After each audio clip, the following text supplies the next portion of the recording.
할렐루야. 오늘도 말씀 속에서 우리를 찾아오신 하나님 만날 수 있기를 축복합니다.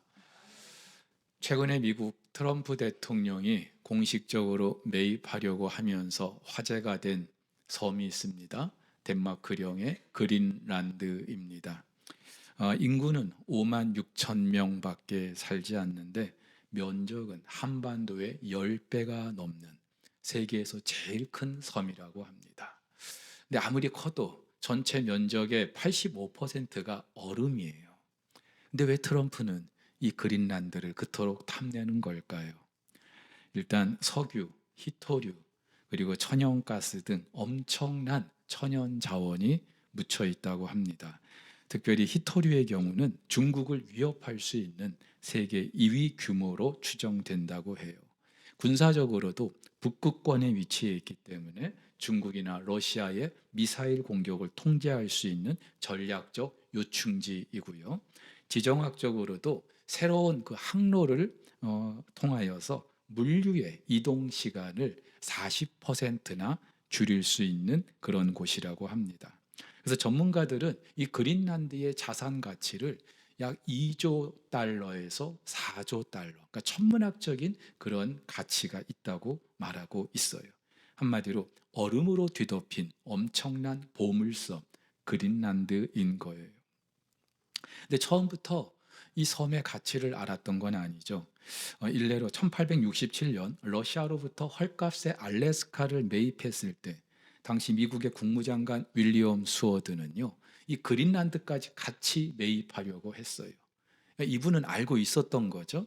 근데 그만한 가치가 있다고 판단해서 매입하려고 했는데 정작 이 땅의 가치를 몰랐던 대부분의 미국 국민들은요, 그 알래스카 그 매입한 것 가지고 수어드의 냉장고다, 수어드의 바보짓이다, 그렇게 맹비난을 했어요.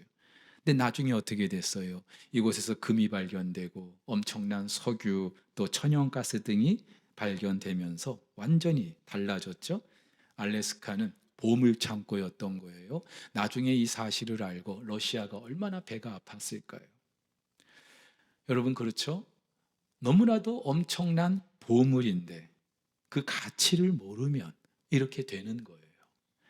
우리도 마찬가지죠. 우리 주변에 값으로 매길 수 없을 정도로 그 가치가 엄청난데 정작 몰라서 이런 실수를 할 때가 있습니다. 여러분, 그 중에 가장 대표적인 게 뭔지 아세요? 가정이라는 거예요. 가정. 여러분, 가정은 사람이 인위적으로 만든 게 아니죠. 창조주 하나님께서 우리의 행복을 위해서 만들어 주신 공동체입니다. 하나님이 만들어 주신 두 개의 공동체, 가정과 교회라고 말씀을 드렸어요. 하나님이 우리에게 주신 큰 축복 가운데 하나가 가정이라는 거예요. 근데 안타깝게도 이런 가정의 가치를 모르고 사는 분들이 너무나 많아요. 하나님 보시기에 좋았다, 하나님이 보시기에 좋았다라고 할 만큼 걸작품인데 아주 우습게 생각합니다. 가볍게 생각합니다. 함부로 대합니다. 결과적으로 살면서 제일 상처를 많이 받는 곳이 가정이 돼버렸고요. 남몰래 고통당하고 뿔뿔이 흩어져 사는 분들도 너무나 많아요. 오히려 남보다 못한 상태로 가정이 무너져 버린 그런 가정들도 많고요. 물론 내 의지와 상관없이 그렇게 돼 있기 때문에 그런 분들 생각하면 저도 너무나 마음이 아파요. 현재 그런 고통 속에 계시는 분들, 하나님의 위로와 또 격려의 말씀을 드리고 싶습니다. 근데요, 가정만 그런 게 아니에요. 우리 그리스도인들에게 있어서 갈수록 그 가치가 추락하고 있는 게 있는데 믿음입니다. 믿음. 여러분, 저와 여러분들은 어떤 공을 들이거나 노력해서 구원받은 게 절대로 아니죠. 우리에게 아무리 천문학적인 그런 돈이 있다고 해도 구원을 받을 수 없습니다. 구원은 전적으로 믿음으로 말미암은 거예요. 근데 이 믿음이 우리에게서 난 것이 아니죠. 하나님의 선물입니다. 여러분, 생각해 보세요. 그 무엇으로도 감당할 수 없는, 우리가 누릴 수 없는 그 하나님의 구원을 이 믿음으로, 하나님의 선물인 이 믿음으로 누릴 수 있게 됐다면 이 믿음이 얼마나 귀한 겁니까? 무엇보다도 구원받은 저와 여러분들의 삶의 방식도 믿음이에요. 우리 하나님을 기쁘시게 할 수 있는 것도 이 믿음이에요. 그런데 대부분의 그리스도인들이 이 가치를 몰라요. 머리로는 알고 있어요. 근데 정작 삶 속에서 이 믿음이 완전히 곤두박질하고 있어요. 돈 앞에서 이 믿음을 버릴 때가 너무나 많고요. 자녀들 좋은 학교 보내기 위해서 믿음을 팽개칠 때가 너무나 많고요. 그럴듯한 조건을 갖춘 사람과 결혼하기 위해서 이 믿음을 다 잠시 내려놓을 때도 있고요. 출세를 위해서, 성공을 위해서 믿음을 멀리할 때가 너무나 많아요. 우리의 믿음이 순환당하고 있습니다. 무엇보다 여러분, 우리의 가정이 그토록 무너지고 있는 이유가 뭔지 아세요? 그토록 가치가 떨어지고 있는 이유는요, 이 믿음을 우리가 저버리고 있기 때문입니다. 여러분, 가정은 하나님이 만드신 작품인데, 그렇다면 생각해 보세요. 하나님이 우리에게 주신 이 가정이라는 공동체, 더 건강하고 행복한 가정을 이루기 위해서는 하나님이 만드신 원리가 있을 거예요. 아무리 사람들이 이렇게 해야 된다 저렇게 해야 된다 할지라도 하나님이 만들어주신 공동체, 하나님의 매뉴얼이 있다 이 말이죠. 그게 뭐예요? 믿음의 가정을 만드는 거예요. 여러분, 믿음과 가정은 뗄래야 뗄 수가 없어요. 근데 안타깝게도 이 가정과 믿음의 가치가 점점 곤두박질하고 있어요. 어떻게 하면 좋겠습니까? 모세의 뒤를 이어서 가나안 정복 전쟁을 진두지휘했던 여호수아가 이제 어느덧 나이가 많아서 늙게 됐습니다. 출애굽, 광야 40년, 그리고 가나안 정복 전쟁, 땅 분배, 엄청난 역사의 격변기 속에서 파란만장한 삶을 살았던 여호수아였어요. 근데 그랬던 여호수아도 이제 역사의 뒤안길로 사라지게 된 것입니다. 근데 이때 여호수아는요, 이스라엘의 모든 지도자들을 세겜이라는 곳에 모아서 너무나도 의미 있는 의식을 치릅니다. 하나님과의 언약을 갱신하는 거예요. 자, 근데 이게 처음이 아니죠. 이스라엘 백성들이 출애굽하고 나서 시내 광야에서 하나님과 처음 언약을 맺습니다. 여호와 하나님이 우리 하나님이고 우리는 하나님의 백성입니다. 그들의 정체가 분명하게 결정되는 그런 시간이었어요. 그리고 한 40년이 또 지났습니다. 가나안 이제를 들어가기 앞서서 그 가나안 땅이 보이는 모압 평지에서 한 번 더 언약을 맺습니다. 역시나 출애굽 1세대는 광야에서 다 죽었어요. 이제 가나안에 들어가야 될 출애굽 2세대들이 하나님 앞에서 다시 한번 언약을 맺는 거예요. 하나님이 우리 하나님이고 우리는 하나님의 백성입니다. 그리고 이제 가나안에 들어갔어요. 그런데 이제는 여호수아가 역시나 세겜이라는 곳에서 그리심산과 그 에발산 그 두 산 사이에서 축복과 저주의 율법을 선포하면서 이제 우리들이 가나안에 들어왔는데 어떻게 살아야 될 것인가 다시 한번 언약을 맺습니다. 그리고 오늘 여호수아가 이제 죽기 전에 한 번 더 그 백성들의 지도자들을 모아서 이 세겜이라는 곳에서 언약을 맺고 있어요. 여러분, 출애굽하고 나서 1세기도 지나지 않았어요. 그런데 왜 이렇게 자주 이 백성들은 하나님과 언약을 갱신하고 있는 걸까요?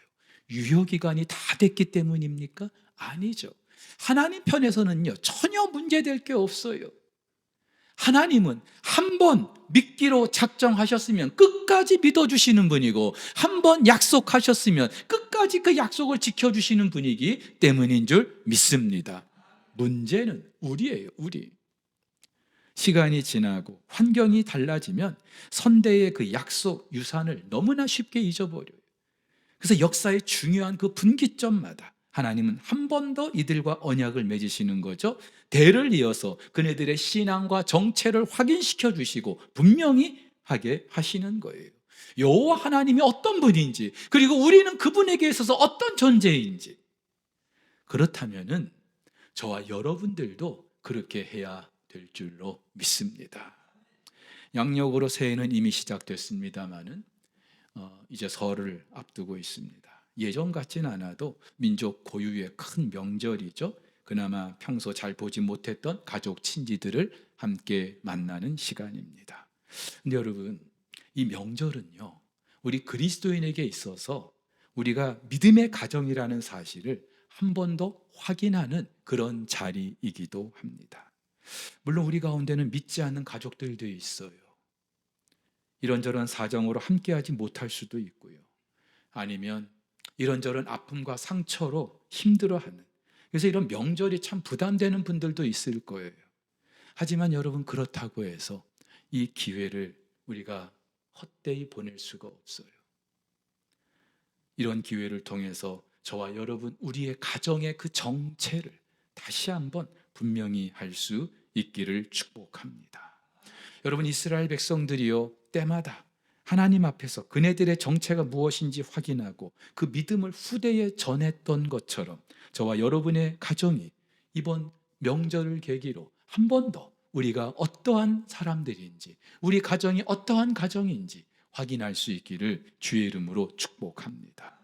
무엇을 어떻게 하면 되겠습니까? 가장 중요한 것은요, 우리 가정의 주인이 예수 그리스도라는 사실을 다시 한번 확인하는 거예요. 그렇죠? 나 개인은 물론이고 우리 가정의 주인은 예수 그리스도이십니다.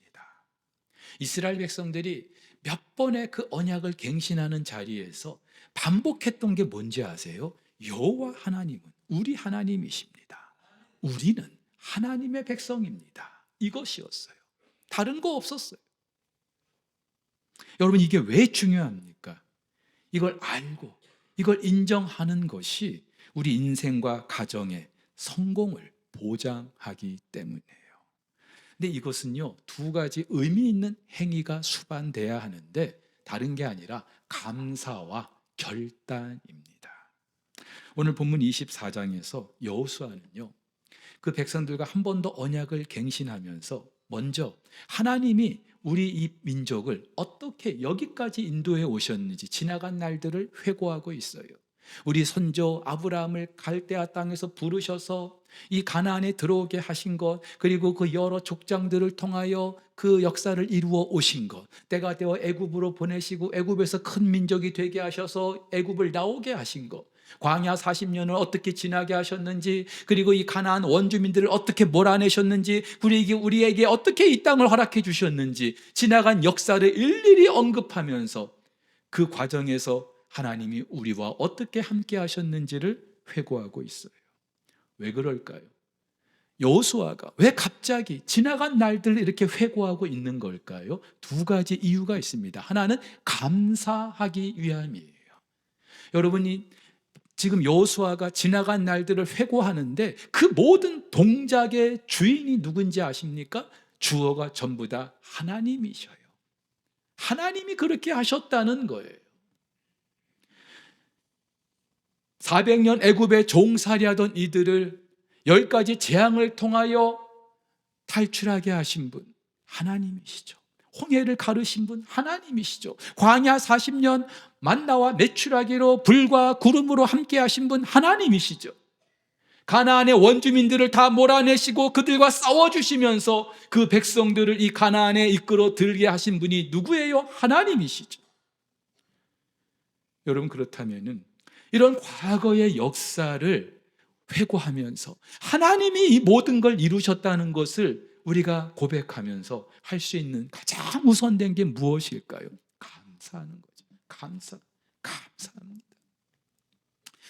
여러분, 우리도 마찬가지예요. 명절에 이제 함께 모이잖아요. 우리가 믿음의 가정이라는 걸 확인할 수 있는 게요, 뭔지 아세요? 감사를 고백하는 거예요. 지난 1년, 아니면 지난 한 달, 아니요, 지난 우리의 평생 하나님이 우리와 어떻게 함께 해주셨는지를 우리가 함께 나눌 수 있어야 저와 여러분들이 믿음의 가정이 되는 거예요. 무엇보다 여러분, 빠지지 말아야 될 게 있는데 하나님이 은혜로 우리를 구원해 주신 것, 이것을 감사할 수 있기를 주의 이름으로 축복합니다. 그렇잖아요? 우리가 아무리 좋은 집 살고, 아무리 대단한 자동차 굴리고, 아무리 남들이 우러러보는 그런 직장에 다니고 있다 할지라도 우리가 구원받지 못했으면 무슨 소용이 있겠어요? 근데 우리가 어떻게 구원받았어요? 우리가 뭐 돈을 들였습니까? 우리가 어떤 뭐 공로가 있습니까? 아니죠. 하나님 은혜로 우리가 구원을 받았어요. 근데 이걸 몰라요. 안타깝게. 그러니까 감사를 못하는 거예요. 아무리 천문학적인 가치가 있어도 그걸 모르면 그냥 단순한 어른섬으로 그렇게 생각할 수밖에 없는 거죠. 우리가 구원을 받았다고는 하는데 그냥 머릿속으로만 뭐 대단한 거로만 생각하지 실제로 감사를 하지 못해. 왜요? 구원이 뭔지 모르는 거예요. 하나님 나라가 뭔지 모르는 거예요. 모르니까 감사가 없죠. 당연히 우리 눈에는요, 눈에 보이는 이 세상이 전부인 거예요. 어떻게 해서든지 이 세상에서 우리가 살아남아야 되는 거예요. 여기서 성공해야 되는 거예요. 감사가 나올 수 있겠습니까, 여러분? 한번 생각해 보세요. 우리가 사는 세상이 이 세상이 전부라면은 여러분 감사할 수 있겠어요? 천만에요. 걱정과 염려가 그치질 않을 거예요. 여러분 잘 들으세요. 이게 바로 사탄이 노리는 거예요. 사탄은 우리의 구원을 취소할 수는 없어요. 그러나 우리가 구원의 기쁨을 누리지 못하게 할 수는 있어요. 어떻게? 걱정과 염려만 하게 하는 거예요. 참 감사한 일이 많은데 모든 게 불평거리로만 생각하게 하는 거예요. 모든 걸 부정적으로만 보게 하는 거예요. 왜 그런 줄 아세요? 구원이 뭔지 모르기 때문이에요. 내가 그리고 우리 가정이 이렇게 구원받았다는 사실이 이게 엄청난 가치가 있는데 이걸 모르면은요 절대로 감사할 수가 없는 거예요. 여러분 한번 생각해 보세요. 이제 가나안의 터를 잡고 살아가야 되는 이스라엘 백성들 앞으로 어떻게 살까?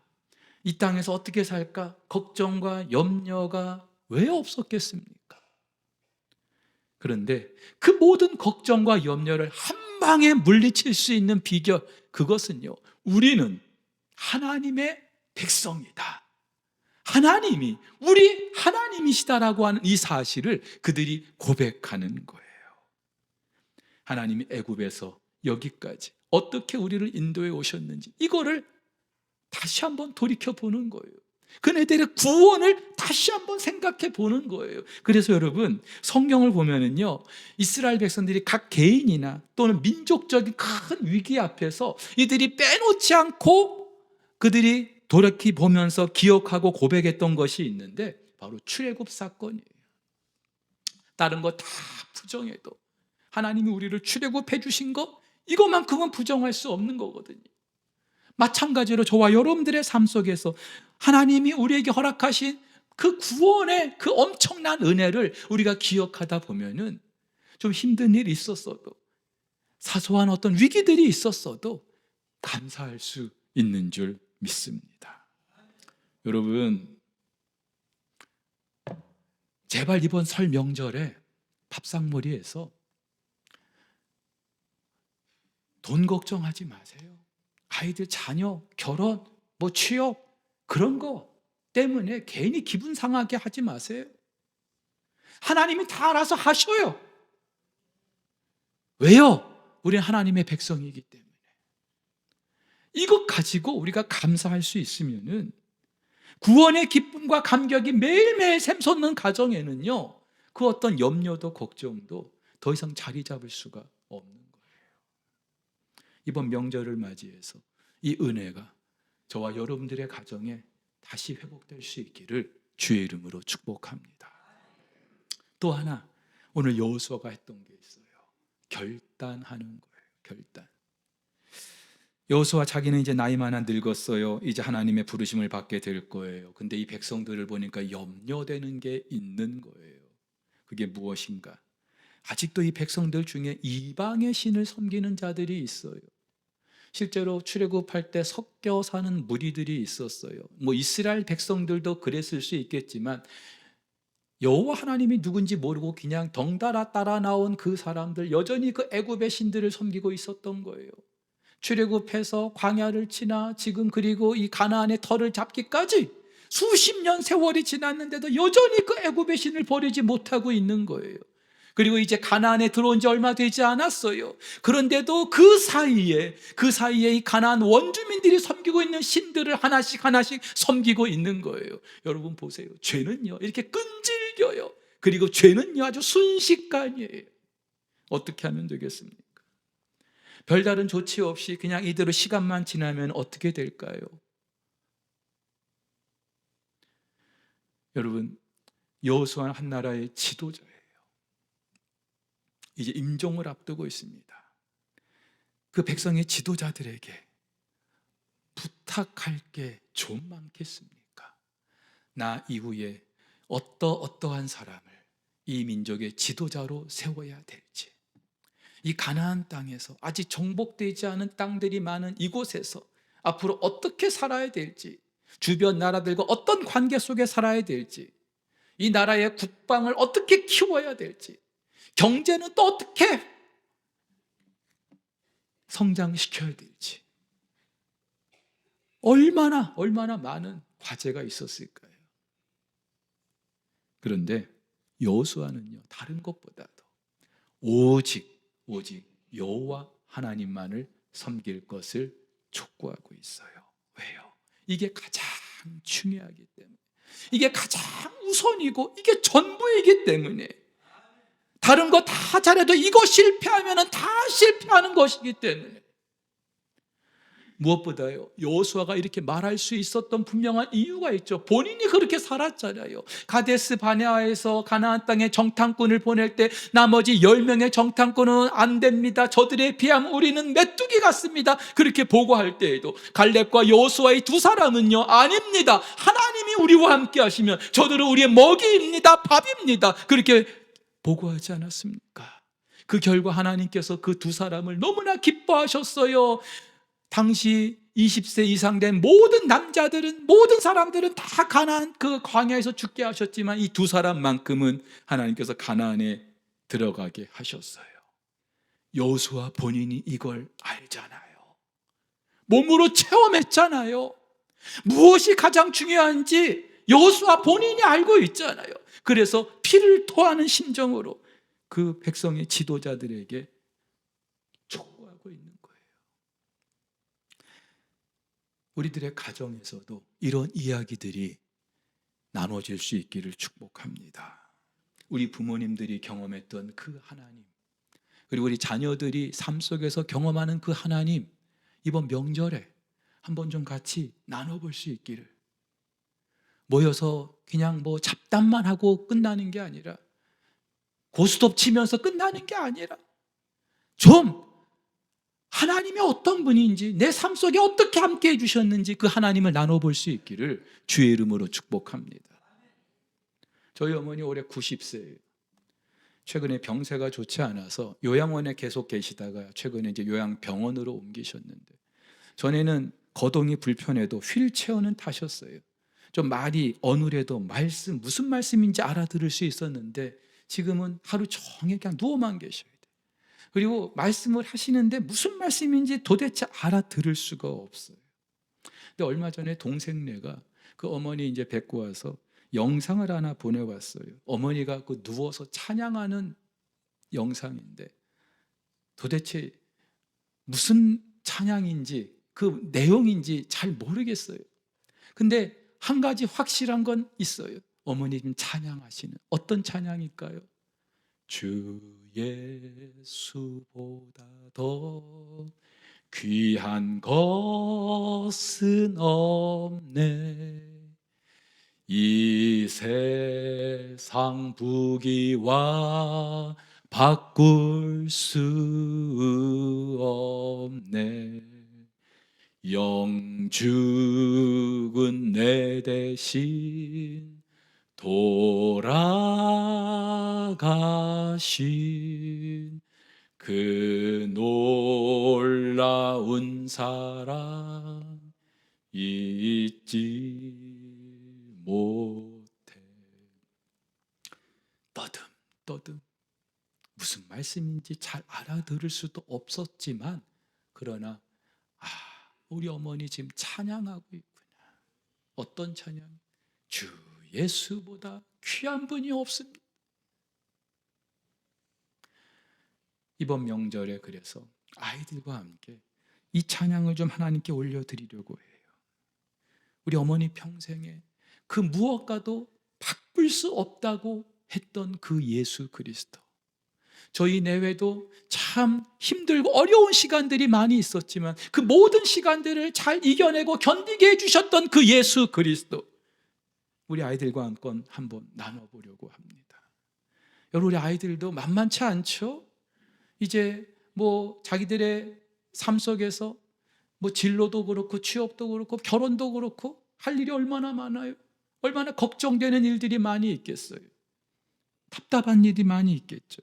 하지만 할머니와 함께 하신 그 예수 그리스도, 엄마 아빠와 함께 해주신 예수 그리스도, 그분 붙들면은 이 아이들 그 앞날 아무 걱정이 없는 줄 믿습니다. 그래서 여러분에게 좀 제가 실제적인 제안을 하나 드립니다. 이번 명절 꼭 가족들과 함께 예배하는 시간 여러분 가져보시기를 축복합니다. 그냥 흉내만 내지 마세요. 야, 우리 한번 예배 드리자. 애들도 알아요. 우리 엄마 저 흉내만 내는 거구나. 진심이 없구나. 그냥 권사님이니까, 집사님이니까, 하래니까 그냥 하나보다. 알아요, 아이들. 흉내만 내지 마시고요. 기도 많이 하세요. 그리고 사전에 아이들에게도, 자녀들에게도, 가족들에게도 좀 공지하세요. 그러면서 미리 미션을 주세요. 우리 한번 이번 가정 예배 때 지나간 인생에서 나와 함께 하신 하나님, 한번 우리가 좀 한 가지씩이라도 얘기해 보자. 감사를 서로 고백하게 하는 거예요. 우리 부모님들이 먼저 지나간 인생을 어떻게 살았는지, 하나님이 어떻게 내 삶을 인도해 오셨는지 고백하셔요. 나누세요. 자녀들도요, 나눌 수 있어요. 자연스럽게 믿음이 한 세대를 넘어서 또 다음 세대로 이어지는 일을 경험하게 되는 줄 믿습니다. 여러분, 육상의 계주 경기는요, 4명의 선수가 달리는 경기죠. 어느 한 선수만 잘해서 될 일이 아니에요. 특별히 제일 먼저 그리고 제일 마지막에 달리는 선수가 중요합니다만은요, 다 중요해요. 근데 제일 중요한 게 뭔지 아세요? 바통을 제대로 물려주는 거예요. 다음 선수에게. 아무리 잘 달려도 이 바통 제대로 받지 못하면은요, 무효예요. 무효. 우리 신앙도 마찬가지예요. 한때 예수 잘 믿었다 소리 들을 수 있어요. 사람들로부터 박수 받을 수 있어요. 하지만 계속해서 그 믿음을 이어가는 거는요, 이게 절대로 쉬운 일이 아니에요. 실제로 우리 주변에 보면은요, 선대는 정말 신앙의 명문가였는데 후대로 가면서 흐지부지해지는 예가 얼마나 많아요. 한 나라도 그렇고 교회도 그렇고 한 가정도 그렇고요. 이유가 뭔지 아세요? 선대와 후대 간에 이 믿음의 바통 터치가 제대로 안 된 거예요. 그렇다면 여러분, 우리 기성세대들 해야 될 일이 뭘까요? 분명합니다. 여러분의 자녀들을 정말 사랑하신다면, 사랑하시죠. 정말 사랑하시죠. 염려한다면 다른 거 다 내려놓고 믿음이 정말로 중요하다는 사실을 다시 한번 확인시켜 줄 수 있기를 축복합니다. 돈보다, 명예보다, 출세보다, 집 사는 것보다 믿음이 중요하다는 것. 흔히 이 믿음의 가정인데, 누가 봐도 예수 믿는 가정인데 이 믿음의 전수가 제대로 안 되는 이유들이 있어요. 왠지 아세요? 부모들이 그 믿음의 본을 제대로 보여주지 못하기 때문에. 주일날 교회는 가요. 누가 봐도 예수 믿는 사람 맞아요. 근데 전혀 삶 속에서는 그 믿음이 삶 속에서 드러나지 않는, 겉과 속이 너무나 다른 거예요. 교회에서는 예수님 하나님 하면서 삶 속에서는 믿지 않는 사람들과 똑같아요. 생각하는 것이, 사고방식이, 가치관이 말씀대로 살지 않는 거예요. 무엇보다도 아무리 뭐 구원 얘기하고 천국 얘기하고 하나님 나라 말해도 관심 없어요. 그저 이 세상이 전부인 거예요. 관심이 없어요.